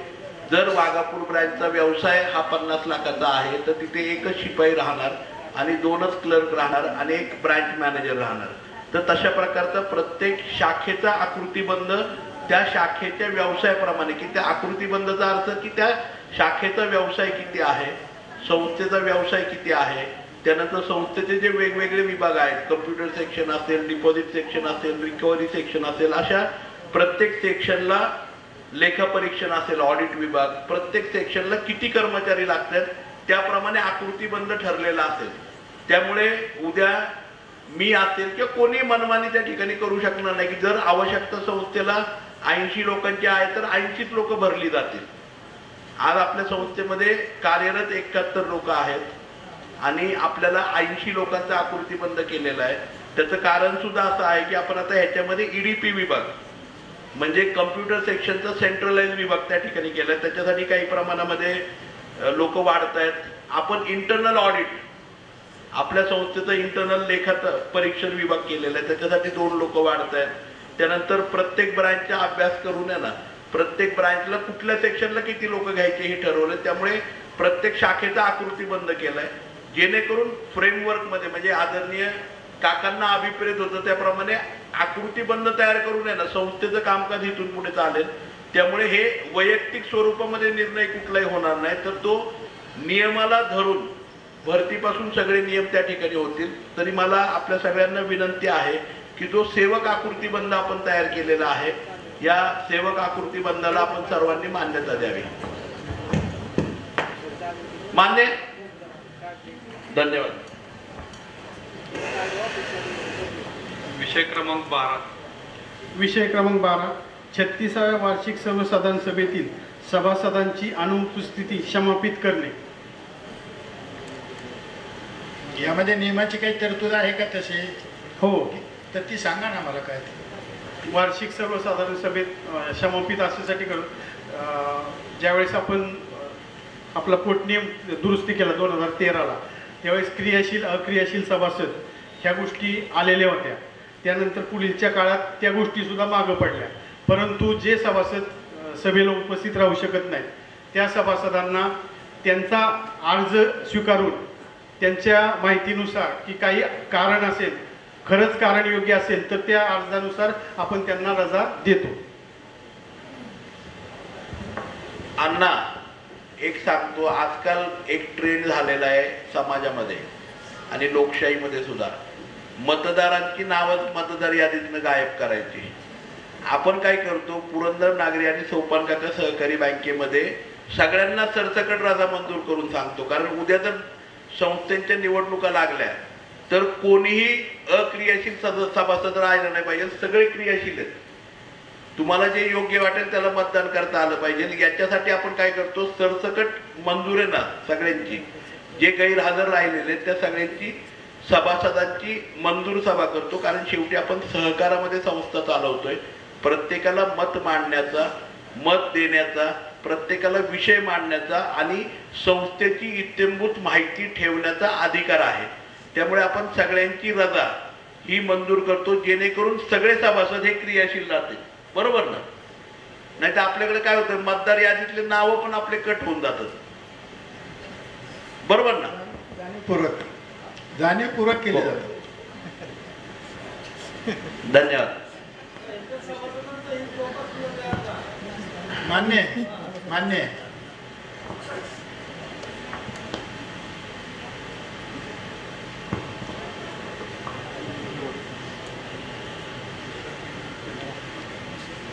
विषय क्रमांक 13 माननीय अध्यक्ष साहेब यांच्या परवानगीने ऐनवेळी येणाऱ्या विषयांचा विचार करणे.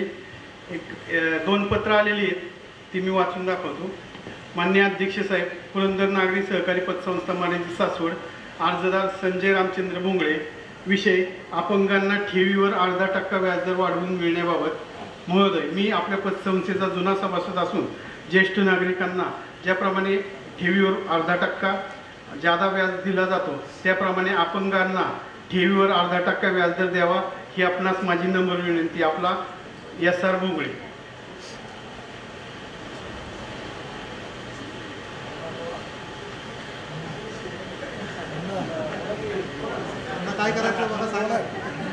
जर अपंग त्या प्रमाणात मर्यादित असतील तर हा वाढीव खर्च करायला काय हरकत नसावी असं मला वाटतं. अपंगच मर्यादित म्हणजे आपण एक मर्यादा ठरवून घ्या तर तो खर्च करायला पाहिजे. अन्यथा त्या ठिकाणी प्रमाणापेक्षा जास्त असतील. सर्टिफिकेट असलं ना की मग आपल्याला काय बोलता यायचं नाही ना. तुम्ही कसं ठरवणार ना टक्क्यात? नाही, टक्क्याचं बोलत नाही मी. मग सभासद किती आहेत हा आपण त्याची आकडा आपल्याला काढावा लागेल. हा तेच त्यासाठीच म्हणतोय मी. आकडा काढावा लागेल. प्रमाणशीर असेल तर ठीक आहे. नाही समजा मी 2000 सभासद आहेत आणि 1500 त्या ठिकाणी अपंग आहेत. बाकीच्या 50 लोकांना 500 लोकांना ते परिणाम होईल ना. तुमच्या लक्षात 2000 मध्ये 1500 अपंग आहेत, 500 वरती परिणाम होईल. तो आकडा आता आपल्याकडे उपलब्ध नाही. तो करून घ्या. प्रमाणशीर असत असेल ते करायला हरकत नसावी असं मला वाटतं. वैयक्तिक अण्णा आपण शिफारस केल्याप्रमाणे संचालक मंडळ त्या संदर्भात निर्णय घेईल आणि त्याप्रमाणे त्याची जाहिरात केली जाईल. धन्यवाद. ठीक आहे. दुसरं एक सभासदाने मेल केलेला आहे. माननीय अध्यक्ष, पुरंदर नागरी पतसंस्था, माझ्या शेअर्स रकमेवर डिव्हिडंड मिळण्याबाबत सचिन बाळासर दिवेकर माझे आपल्या पतसंस्थेत रिकरिंग खाते आहे आणि मी 21/9/2019 रोजी आपल्या संस्थेकडून रुपये 2 लाख कर्ज घेतले होते. त्याचा कर्ज खाते नंबर 17267 आहे.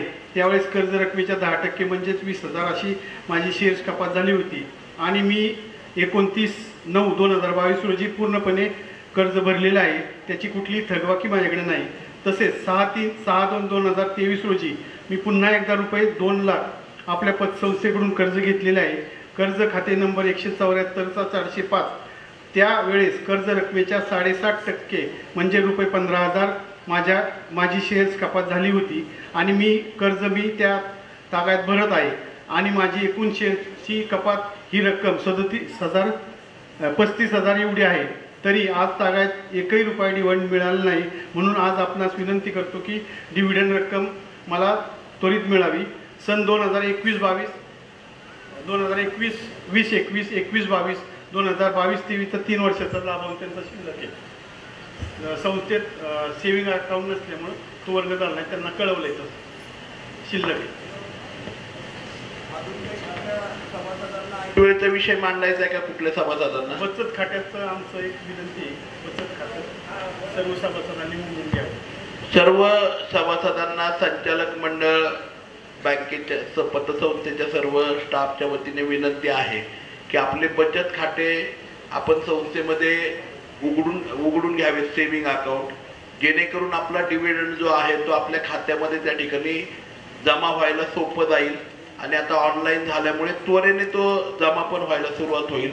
तरी सगळ्यांना विनंती आहे की आपण जास्तीत जास्त बचत खाते, प्रत्येकाने आपलं बचत खातं हे संस्थेमध्ये त्या ठिकाणी उघडावं. काही आता आणखी काही प्रश्न आहेत का ऐन वेळेचे? किरकोळ आहे. हे माहीत द्या तिकडं. काय घेतलंय सभासद येणार त्यानं बँकेमध्ये कर्जदार किंवा अकाउंट होल्डर याच्याविषयी जर काही माहिती मागितली तर सभासदांना दिली जाईल का? काय बँक आपल्या पतसंस्थेमध्ये सभासद आहे आणि त्या ठिकाणी कोणी अकाउंट होल्डर असेल किंवा कोणी कर्जदार असेल त्याच्याविषयीची माहिती मागितली तर इतर कर्जदार, इतर ठेवीदाराविषयी मिळणार नाही. आपल्या खात्याची सगळी माहिती आपल्याला इत्तमभूतपणे त्या ठिकाणी मिळेल. इतर कर्जदारांची माहिती मिळणार नाही. हो, परंतु जर त्या इतर कर्जदार OTS मध्ये असेल, इतर कर्जदार थकबाकीमध्ये असेल आणि तुम्ही माहिती मागवली आणि जर ती द्यावं असं योग्य वाटलं अधिकाऱ्यांना तर ती आपल्याला सगळी माहिती सभासद म्हणून माहिती दाखवली, लेखी स्वरूपात माहिती देणार नाही. कारण माहिती अधिकार हा संस्थेला लागू नाही. माहिती सभासदांना सगळी देऊ शकतो आपण, कारण आपली आर्थिक संस्था आहे. त्यामुळे एकमेकांची माहिती आपल्याला कुठेही देता येत नाही. ती गोपनीय माहिती आहे. इतरांची नाही देऊ शकणार अण्णा, आपली देऊ शकू. बोला ना, आपलं नाव सांगा म्हणजे बरं राहील. थांबा, ते मागं बोलतात. हॅलो हॅलो माझे जे मी म्हणतो रामचंद्र आपल्या संस्थेमध्ये saving दोन खातं- मिनिट, दोघं बोलतात, ते मागं. हा, बोला. सांगा अगोदर. रामचंद्र आनंदराव खोपडे आणि सभासदामध्ये नाव झाले रामदास आनंदराव खोपडे. तर ते रामचंद्र आनंदराव खोपडे असो दुरुस्त करायला सांगू. कुठल्या शाखेमध्ये? सासवड. सर, ते संस्था सदस्य असल्यामुळं पुरंदरमध्ये. हा, त्यांनी ते बघितलंच नाही. बर, लगेच आपण ते दुरुस्त करून घेऊ आणि आपलं सेव्हिंग अकाउंट पण उघडून घ्या, जेणेकरून आपलं हे पण गाव पांगार आहे ना. धन्यवाद. बोला ना भाऊ. मी म्हणतो अंदाजे एसबी अकाउंट किती रुपयांनी खोललं पाहिजे? एसबी अकाउंट हा, एसबी अकाउंट 200 सेविंग रुपये. अकाउंट 200 रुपये. 200 रुपये. तसेच शेअर्स किती वाढवले पाहिजे? आता आपण नियम केला ना, 2 लाख होतं पहिला, आता 5 लाखापर्यंत केला. आता तुम्हीच मंजुरी दिलेली. आता माझ्याकडे 5 लाख नाहीत, माझ्याकडे 50,000 आहे. तुम्ही बरं, करू शकता तुम्ही. बर मिनिमम शेअर 100 रुपये. 100 रुपयाचं एक शेअर 100 रुपये. 1000 रुपये 10 शेअर. मिनिमम मी सांगतो भाऊ, संस्थेचं सभासद व्हायला आणि आपल्याला शेअर्स मिनिमम ठेवायचे फक्त 1000 रुपयाचे. 100 रुपयाचा एक शेअर असतो. 1000 रुपयाचे ठेवू शकता कमीत कमी तुम्ही, आणि जास्तीत जास्त तुम्ही 5 लाखाचे शेअर घेऊ शकता. 1000चा शेअर घेतला तरी तुम्ही संस्थेचे सभासद राहता. 1000 हा कमीत कमी क्रायटेरिया आहे. जास्तीत जास्त क्रायटेरिया हा 5 लाखापर्यंत आहे. 5 लाखापर्यंत याच्यासाठी केलं आपण की काही मंडळींना आणि आपल्याला सुद्धा पतसंस्थेला बँकेमध्ये रूपांतरित करायचं आहे, आणि काही मंडळींना शेअर्समध्ये रक्कम जास्त गुंतवायची आहे, कारण डिव्हिडंड आपल्याकडे 10% मिळतो. दुसरी गोष्ट म्हणजे काही वेळेस आता आपण कर्जाला लिंक करतो 2.5%, आणि आता आपल्या पतसंस्थेमध्ये 25 लाखाची कर्ज मर्यादा होती, ती वाढवतोय आपण 50 लाखापर्यंत. त्यामुळे आपल्याला शेअरची रक्कम त्या ठिकाणी वाढवावी लागली. शेअरची रक्कम वाढवली. आता माझ्याकडे समजा वाढवायची क्षमता कमी आहे, पण माझं असं आहे की आता माझ्या मुलीचं लग्न आहे किंवा मुलाचं लग्न आहे, त्यासाठी मी माझे 50,000 रुपये 90 दिवसासाठी ठेवू शकतो का? त्याचं व्याज किती? डिपॉझिट ठेवू शकता तुम्ही, शेअर्स मध्ये नाही ठेवू शकत. डिपॉझिट ठेवतो 90 दिवसासाठी ठेवतोय मी, त्याचं व्याज किती? रेट काय? रेट ऑफ इंटरेस्ट किती?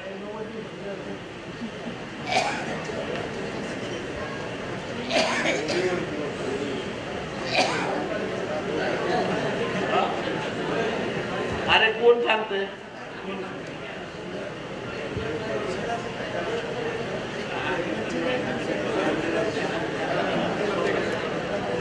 नव्वद दिवसाला 5%.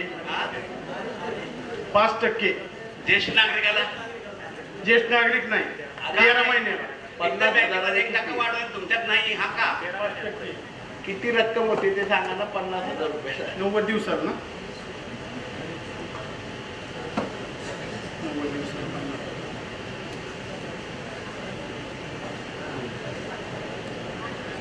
616 रुपये. अच्छा, 1% वाढवून ना? नाही नाही नाही, 5%. अहो, ज्येष्ठ नागरिकाला 13 महिने आमच्याकडे. ऐका ना, संस्थेची पॉलिसी अशी आहे, 13 महिन्याच्या ऐका ना, 13 महिन्याच्या पुढे असेल तरच ज्येष्ठ नागरिकांना 0.5% वाढवून देतो आपण. कमी दिवसाच्या ह्याला ज्येष्ठ नागरिकाला वाढवून देत नाही आपण, कारण संस्थेचा तेवढा हे होत नाही ना. बरोबर आहे. मग आता post office, SBI, bank of India, Maharashtra bank इथे 1% वाढून मिळतोय. किती? कॉपरेटिव्ह बँक यामध्ये वाढून मिळतं, तुमच्या संस्थेमध्ये का नाही? 90 दिवसाला नाही. 90 दिवसात का नाही? मग त्याचा ज्येष्ठ नागरिक म्हणून त्याचं पद कशाला घेताय मग? काय त्याच्यावर त्याप्रमाणे इतर बँकामध्ये किंवा पोस्टामध्ये याच्यामध्ये रेट ज्येष्ठ नागरिकाला 1% मिळतो, त्याप्रमाणे तुम्ही करा. कमी दिवसाची FD जर असेल ना कायम ठेव, तर ती संस्थेला परवडत नाही. लक्षात घ्या, कारण सांगतो आपण 2 वर्ष. 1 मिनिट, आपण जी सूचना केली आहे ना भाऊ, अधिकार आहे. सूचना आपण जी सूचना केली आहे ना, त्या सूचनेला संचालक मंडळ पुढे नक्कीच विचार होईल त्याच्यामध्ये. दुसरी गोष्ट अशी आहे की त्यांना माझा ह्या आला की 90 दिवसासाठी आम्ही ठेवत नाही का बोले.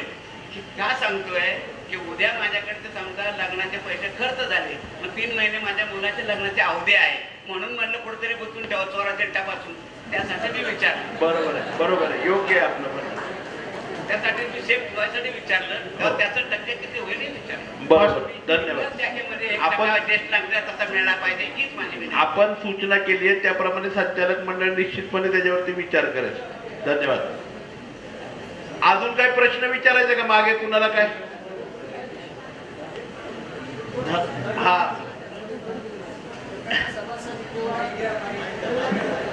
एकदा अण्णांना 5 वाजले अन्नाल. पतसंस्थेची 36वी वार्षिक सर्वसाधारण सभा खेळीमेळीच्या वातावरणात होत असताना खरं म्हणजे संस्थेचे संचालक, ज्येष्ठ संचालक आदरणीय घोरपडे गुरुजी हे या ठिकाणी आभार मानतील. तत्पूर्वी 2च शब्द मला या ठिकाणी मुद्दामून 2 गोष्टींची घोषणा या ठिकाणी आपल्या सर्वांना करायची. आपल्या सगळ्यांना कल्पना आहे की 1987-88 साली कैलासवासी चंदूकाका जगतापांनी पुरंदर नागरी सहकारी पतसंस्था या पतसंस्थेचं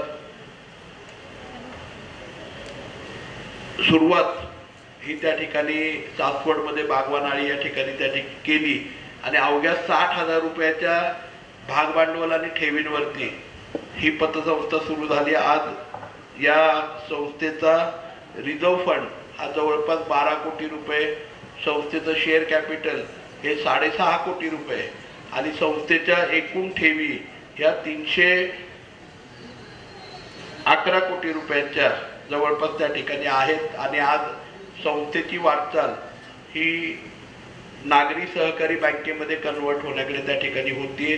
याच्यामध्ये मुख्यत्वे कैलासवासी चंदूकाका जगतापांचे विचार घेऊन आपण सर्वच मंडळी त्या ठिकाणी मोठा विश्वास पुरंदर नागरी सहकारी पतसंस्थेवरती नेहमी ठेवताय. या संस्थेच्या अध्यक्ष आदरणीय आनंदी काकी जगताप, संस्थेचे उपाध्यक्ष आदरणीय कृष्णा शेट्टी शेट्टी, संस्थेचे सर्वच उपस्थित संचालक मंडळ, विश्वस्त, संस्थेचे आपण सर्व विश्वस्त सभासद, सर्वांचं या ठिकाणी मनपूर्वक अभिनंदन मी या ठिकाणी करू इच्छितो. त्याचबरोबर 2च शब्द मला या ठिकाणी आपल्याला सांगायचे आहेत. मगाशी मी बँकेच्या मीटिंगच्या वेळेस पण सांगितलं की ज्याप्रमाणे पुरंदर नागरी सहकारी पतसंस्था, शिवाई शिक्षण प्रसारक मंडळ, संत सोपान काका सहकारी बँक, त्याचप्रमाणे पुरंदर मिल्क ॲग्रो प्रोडक्ट अशा वेगवेगळ्या संस्था या पुरंदर हवेली तालुक्यामध्ये कैलासवासी चंदूकाका जगतापांनी सुरू केल्या. काही संस्था आर्थिक संस्था सक्षमपणे उभ्या केल्या, त्या ठिकाणी शिक्षण संस्था सक्षमपणे उभ्या केल्या. त्याचबरोबर पुरंदर मिल्क आणि ॲग्रो प्रोडक्ट सारखी शेतकऱ्यांच्यासाठी सुद्धा एक शेतकऱ्यांची लिमिटेड कंपनी त्या ठिकाणी उभी केली गेली. कैलासवासी काकांचं स्वप्न होतं अनेक वर्ष की या तालुक्यामध्ये त्या ठिकाणी ऊस उत्पादक शेतकऱ्यांच्यासाठी ऊसाचा कारखाना, म्हणजे आपल्या पुरंदर तालुक्याच्या स्वतःच्या हक्काचा साखर कारखाना त्या ठिकाणी सुरू व्हावा. त्या दृष्टिकोनातूनच आम्ही सगळ्यांनी एकत्रितपणे आपल्या सगळ्यांना बरोबर घेऊन पाऊल टाकायचा निर्णय त्या ठिकाणी घेतलाय. आणि सवाई मल्हार फार्मर प्रोड्युसर कंपनी म्हणून शेतकऱ्यांची संस्था जी लिमिटेड कंपनी आणि सहकार याच्या मधला दुवा अशी संस्था त्या ठिकाणी सुरू करतो. या फार्मर प्रोड्युसर संस्थेच्या माध्यमातून 50% शेअर्स आपण दौंड भागामधील एका कारखान्याचे त्या ठिकाणी घेतो आहोत आणि जेणेकरून यावर्षी नोव्हेंबर-डिसेंबरमध्ये हा सहकारी साखर कारखाना त्या ठिकाणी सुरू होतोय. साधारणतः याच्या शेअर्सची किंमत ही प्रत्येक सभासदासाठी, शेतकरी सभासदासाठी 30,000 रुपये ही असणार आहे. साधारणतः 7 सप्टेंबर किंवा 9 सप्टेंबरला याच्या बाबतची घोषणा आपण त्या ठिकाणी करणार आहे. माझी विनंती आपल्या सगळ्यांना राहील की हे कंपनीमधलं सहकार अशा प्रकारचं एक आगळं वेगळं फार्मर प्रोड्युसर कंपनी आपण करतोय आणि महाराष्ट्रामध्ये नव्हे तर मला वाटतं देशामध्ये पहिला फार्मर प्रोड्युसर कंपनीचा सहकारी साखर कारखाना त्या ठिकाणी सुरू होणार आहे. आपण चालू कारखान्यात त्या ठिकाणी 50% तो कारखाना खरेदी करून आपण त्याचा शुभारंभ करणार आहोत. माझी विनंती आपल्या सगळ्यांना या फोरमच्या माध्यमातून असणार आहे की आपण जास्तीत जास्त त्याची घोषणा झाल्यानंतर शेअर्समध्ये सभासद होण्यासाठी त्या ठिकाणी सहभाग घ्यावा ही नम्रपणे विनंती आपला सगळ्यांनाच या ठिकाणी मी करतो. आणि मला खात्री आहे कैलासवासी चंदूकाकांच्या मार्गदर्शन आणि त्यांनी दिलेलं ध्येय धोरण आणि संस्थात्मक काम हे इथून पुढच्या काळातही पुरंदर नागरी सहकारी पतसंस्था त्याचे सर्व चेअरमन, व्हाईस चेअरमन, सर्व संचालक मंडळ करते.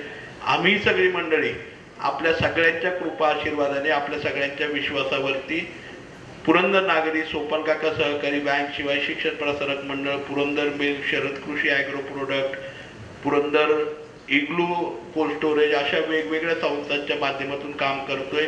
या नवीन साखर कारखान्याच्या माध्यमातून सुद्धा एक नवीन पर्व आपण पुरंदर हवेलीमध्ये सुरू करतो आहोत.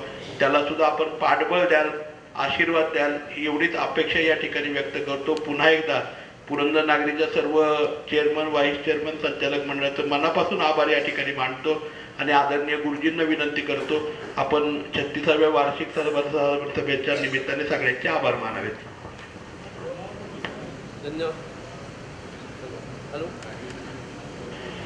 धन्यवाद सर. या ठिकाणी आपण पुरंदरच्या जनतेची नाळ ओळखून फार्मर प्रोड्युसरच्या माध्यमातून सवाई मल्हार साखर कारखाना काढता काकांच्या असणाऱ्या स्वप्न पुन्हा एकदा आपण पुरंदर मिल कॅन ॲग्रो नंतर साखर करायचं. समोर सगळे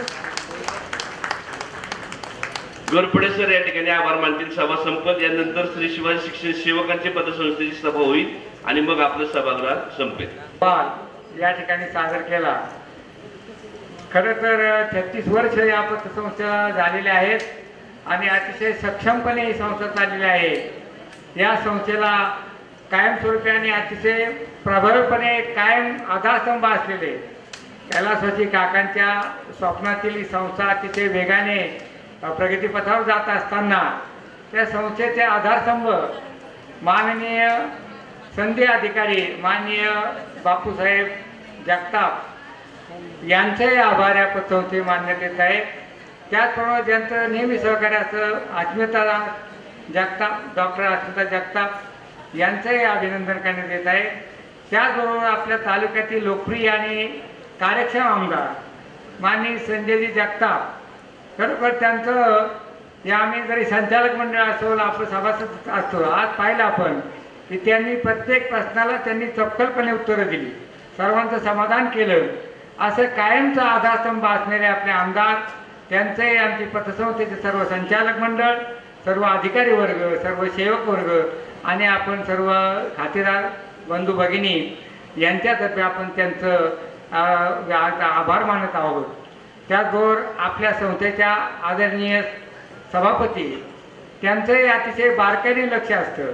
आनंदकाकी जगताप या प्रत्येक मासिक मिटिंग असू द्या किंवा इतर काही फायलिंगच्या बाबतीत असू द्या, प्रत्येक गोष्टीमध्ये ते अतिशय बारकाईने निरीक्षण करून अगदी काकांच्या पावलावर पाऊल ठेवून आम्ही ज्यावेळेला मिटिंगला बसतो त्यावेळेला पाहतो की त्यांचं किती लक्ष असतं आणि काकांचा त्यांनी किती अभ्यास केलेला आहे. म्हणजे ही संस्था काकांच्या शिस्तीप्रमाणे चालते, त्याचा आपणा सर्वांना आनंद वाटतं, कौतुक वाटतं. आणि म्हणून आमच्या संस्थेच्या सभापती माननीय आनंदकाकी जगताप यांचं देखील आपण सर्वांच्या वतीने आभार मानण्यात येत आहेत. त्याचबरोबर आमदार साहेबांचं झालं, आता मगाचे वहिनी साहेब राजवर्धन साहेब आले होत्या, त्यांचं देखील आपण या ठिकाणी त्यांचंही आम्हाला नेहमी मार्गदर्शन असतं, त्यांचेही आभार. त्याचबरोबर आमचं संचालक आमचे डेप्युटी सभापती म्हणजे उपसभापती कृष्णाचेठ शेट्टी त्यांच्या व्यवसायाचा व्याप सांभाळून सुद्धा आपल्या संस्थेला ते वेळ देतात आणि चांगलं काम करतात, त्यांचेही आभार. आणि आमच्या संस्थेचे सर्व संचालक मंडळ अगदी आदरणीय बापू असतील, सर्वांची नावं घेत नाही परंतु ते सर्व संचालक मंडळ त्यांचेही आभार. त्याचप्रमाणे आमच्या या संस्थेचे जे अधिकारी वर्ग आहे तो अतिशय चांगला, आता लवरोने साहेब असतील, शिंदे साहेब असतील, दुसरे शिंदे आणि अनेक सर्व संस्थांचे मॅनेजर वगैरे सर्व जो कर्मचारी वर्ग आहे हे सर्व अतिशय चांगल्या पद्धतीने काम करतात. आणि त्या कामाचा आपल्याला आढावा आपण पाहिलं की ज्या वेळेला आपले प्रश्न उत्तर चालले होते त्यावेळेला कोणाची जास्त प्रश्न आले नाहीत. विशेषतः गिरमे अण्णांचे त्यांनी बरेचसे उत्तर म्हणजे प्रश्न विचारले, त्यांचे देखील आभार. सगळ्यात जास्त प्रश्न विचारून त्यांनी आदरणीय आमदार साहेबांनी त्यांना चपखल उत्तर दिली. आणि ते तर आहे येतेच नंतर. आणि त्याचबरोबर जे खरे संस्थेचे जे खरे आधारस्तंभ आहेत ते सभासद, ज्या सभासदांनी मागे सांगितले की 88 साली 10 सभासद स्थापन केली, आज हजाराच्या पुढे सभासद झाले, त्यांचं देखील अतिशय चांगल्या प्रकारे धन्यवाद. त्यांना त्यांचे आभार. ठेवीदार, कर्जदार, जे हितचिंतक या सर्वांचा आभार मानून या ठिकाणी मान्य अध्यक्षांच्या वतीने आजची मीटिंग संपली असं मी जाहीर करतो. धन्यवाद.